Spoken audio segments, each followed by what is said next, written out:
अमित शाह जी के समर्थन में उतर आए, उससे ऐसा लगता है कि जो कल अमित शाह जी ने कहा था वो भारतीय जनता पार्टी की एक सोची हुई रणनीति थी, जिसके तहत संसद में बाबा साहब अंबेडकर का अपमान किया गया।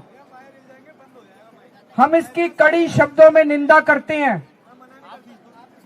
अब ये साफ हो गया कि भारतीय जनता पार्टी बाबा साहब अंबेडकर के खिलाफ है, संविधान के खिलाफ है। और अब बीजेपी के जितने समर्थक हैं उनको तय करना पड़ेगा, उनको चुनना पड़ेगा, या तो वो बीजेपी के साथ हैं या बाबा साहब अंबेडकर के साथ हैं। आप दोनों के साथ नहीं हो सकते। भारतीय जनता पार्टी के शीर्ष नेतृत्व ने यह साफ कर दिया है कि वो बाबा साहब अंबेडकर के खिलाफ हैं। तो भारतीय जनता पार्टी के समर्थकों को अब तय करना पड़ेगा कि आप बीजेपी के साथ हो कि बाबा साहब अंबेडकर के साथ हो।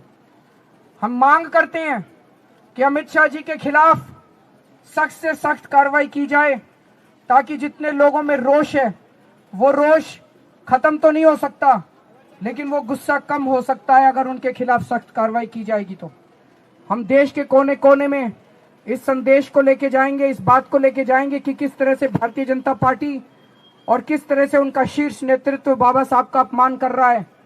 दिल्ली के चुनाव में दिल्ली में हम कोने कोने में घर घर में इस बात को लेके जाएंगे कि किस तरह से उनका अपमान किया जा रहा है। फिर से हम इसकी घोर निंदा करते हैं और बहुत ठेस हम सब लोगों को महसूस हो रही है। जय भीम, जय भीम, जय भीम, जय भीम, जय